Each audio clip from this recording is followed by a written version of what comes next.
All right, we're back with part 2 of our recap of Hardcore Justice with a promised less amount of lupus. Yes, not as much lupus going on over here, although lupus will return later in the show. Yes! The second match of the show, which in my opinion should have been the opener, would have been a really great opener, and especially if the rest of the show had been any good. This was one of the bright spots of Hardcore Justice. Was Too Cold Scorpio? Bright blue spots. Too Cold Scorpio. Too Cold Scorpio versus C.W. Anderson. Yes, that was probably the best match of the card. Frankly, it was really good. I enjoyed this match highly. I really don't have much more to say about that. Scorpio can still go, man. He's doing high flying. I wonder he's if the they cat. got a lot of practice while working at Safeway between gigs. Well, Anderson showed up at the first One Night Stand, like, very briefly, like he was in the crowd. I'm back! They showed him in the crowd watching the show, I think. I think he was like an usher. Scorpio just wasn't there. Yeah, that's because the WWE doesn't like that guy. Yeah. They gave him a different name and everything when he was running with them anyway. Yeah. So let's see, match was awesome, and both these guys are very underrated, in my opinion. We had some talk from Mr. Anderson about how ECW was revolutionary at a time when the mainstream wrestling was PG. Did you see what they did there? What correlation you see what they did trying there? to make? Awesome. I don't know what they're doing. RVD, oh my God. Obviously, unfortunately and very sadly, Jerry Lynn was unable to compete on this show. And it had to be a pretty crappy injury if he no show to show. Yeah, and I mean that was the death blow to this pay-per-view, frankly, because what I heard online leading up to this always was, well, at least we get RVD Lynn again. At least we'll have that main event. And Lynn not being in there means Sabu had to be moved up to the main event. Sabu could have been used elsewhere on this card. To much greater effect. Had he not. Did you talk about the three-way with Rhino yet? We're getting there. Okay. RVD gave a very laid-back promo, kind of like, yeah, man, cool, with Bill Alfonso talking about how Sabu was going to replace Lynn. In direct contrast, I might add, to the extremely passionate and very, very good promo that Van Dam gave at One Night Stand when he was injured. So, make of that what you will. Match number 3 was the aforementioned PJ Polacco, a.k.a. Just Incredible, we all know, versus Stevie Richards. It was fine. It wasn't anything special. They can still go, but they don't have a lot of chemistry. The finish was kind of stupid. Credible was, busy saying his own old ECW slogan. And then, what? Sorry, EV 2.0 slogan. And EV 2.0, I love those guys. That Philadelphia promotion. Yeah, the Philadelphia promotion. The Philadelphia Then promotion. Richards kicked him, and he won. Stevie Richards won a match. Yes! Yeah. Yes!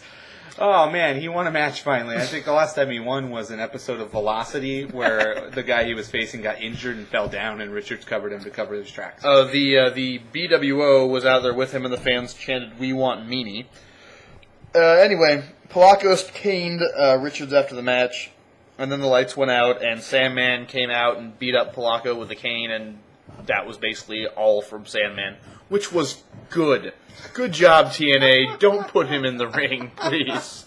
Anyway, what here? Let's see. Then TNA and Taz took up about 5 minutes of time just kind of jerking each other off, which is one of my, not literally.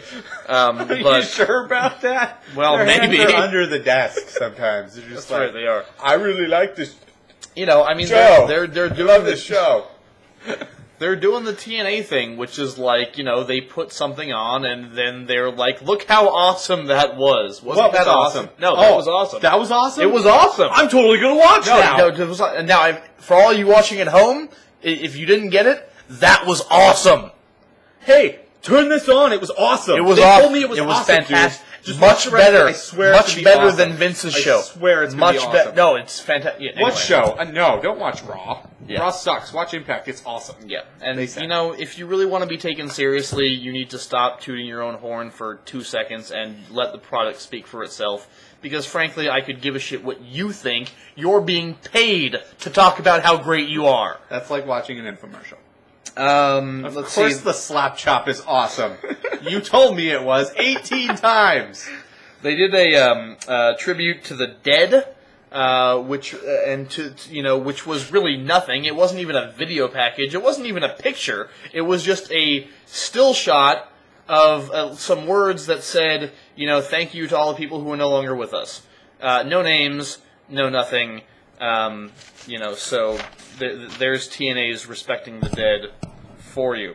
But they couldn't do that because they needed more time for their matches, like the triple threat match. Yes, let's talk about that one. Brother Runt against Al Snow against Rhino with an eye. Yes, I have that here. See, in fact, I have several eyes. I have 4 myself. So, on an ECW tribute pay-per-view, Rhino, who has been one of TNA's most loyal wrestlers since joining them, was given a match against Al Snow and Mark, whatever his name is, Dudley. Mark Dudley. Versus Thin Mint Dudley. I mean, not that I don't like Brother Runt and Al Snow. They're both very good, but they're not main eventers. And Rhino got squashed on a tribute show. He got buried on a tribute show card. Well, at least he won the match. You would think TNA would put him over because he's a former champion in the company, but no, they squashed him on a tribute show. He was even, he should have been phasing. What surprised me when doing this is that Rhino was on the first One Night Stand. I didn't even realize he was on that show. He had yet to have a match complete meltdown before Mania. He had an impromptu match against Sabu, for the record. Anyway, if you're keeping score during our video, yeah. The match was pretty good, honestly. They had a really, really badly done ref bump that looked really contrived. Every TNA ref bump is bad. Rhino threw an elbow that, tapped him, and he went down like a sack of bricks. It was really dramatic. That guy should get an Oscar. And because, of course, this is ECW, in ECW, as we all know, weapons are discouraged and illegal. Yes. No chairs. The only way behind the ref's back. The only way you can use weapons, or in Al Snow's case, styrofoam heads, is when after the referee gets knocked down, and then it's really cool. I like to use a styrofoam head because it's the most devastating weapon you can find. I got hit with one once, and I was in the hospital for 3 weeks. 3 weeks? I was in it for 4. I always have to one up. I had to watch so much TNA when I was there. It was awful. That might be why I recovered so slowly. It was like causing brain damage while already suffering from brain damage. The ref bump also gave him the chance to use the kind of Eddie Guerrero style, who had the chair scam. Oh! Which tomfoolery was a part of ECW too. Trickery, deceit. Yeah. I think that's enough of that. It was good though, and Brother Runt got thrown all over the place, which is kind of what he's there for. Got thrown into the crowd, got thrown. At least he wasn't eliminated before he could make it to the ring like he was in the Rumble. Yeah. They had kind of a cool storyline where he kept trying to do the acid drop, but both guys kept countering it. Finally hit it on Al Snow and pinned him with it, which gave great credence to the move, frankly. Which would probably be cool if I thought that Runt was ever going to appear on TNA programming again, ever, in any meaningful way. Which he's not, by the way. Have gotten programming more than him.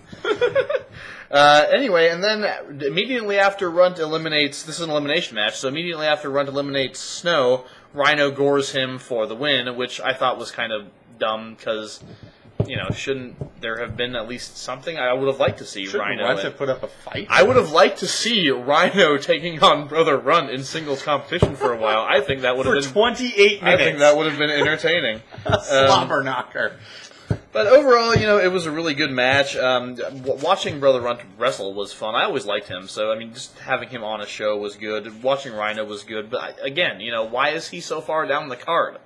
This is one of your guys, man, and I know he hasn't been used much lately, which has been kind of a travesty, but really, this is one of your guys, and I don't know why you're sticking him in this kind of match when, he should have been, like you said, he should have been called up. I think he should have been the main event against RVD. Go against RVD. 2 former company champions, or RVD current, Rhino former, in the main event. But 2 ECW champions and 2 TNA champions, so, hey. Yeah. All right, well, we should probably pause more the best part 3. The best part in part 3.